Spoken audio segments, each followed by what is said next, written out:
Empire faced its greatest struggle during the Havoc Wars. On the eve of their greatest defeat, the Wizarding Guild and allied magicians turned the tide, sacrificing their lives to seal the Havoc gods into the Orb of Fate. A period of peace and prosperity ensued. The orb and the imperial crown became symbols of peace and imperial authority.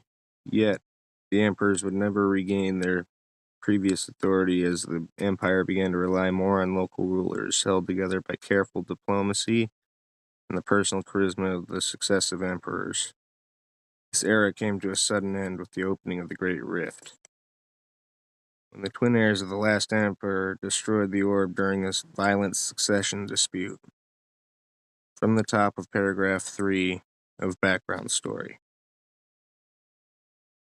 When the twin emperors of the last From the top of paragraph 3 of background story. When the twin heirs of the last emperor destroyed the orb during a violent succession dispute, it unleashed the captured Havoc gods, and the resulting release of arcane power destroyed much of Tyria. The capital, imperial family, and much of the ruling class were destroyed almost instantaneously. A number of outlying provinces broke away, while towns and cities in the core of the empire were left without leadership. The situation threatened to evolve into total chaos. Local merchants and guilds stepped in to maintain the order in many towns where local rulers had died.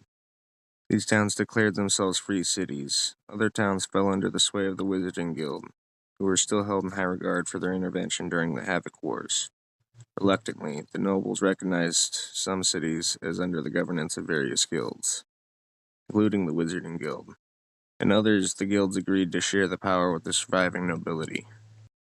Together, these cities would form a new senate that would continue to govern what remained of the human empire. It was agreed a steward would be elected to rule the empire until the orb was restored and a new emperor could be named. Stewards are chosen from noble candidates, or those with some trace of imperial blood, who have renounced all other titles and loyalties except those to the empire itself. How will you reforge the empire?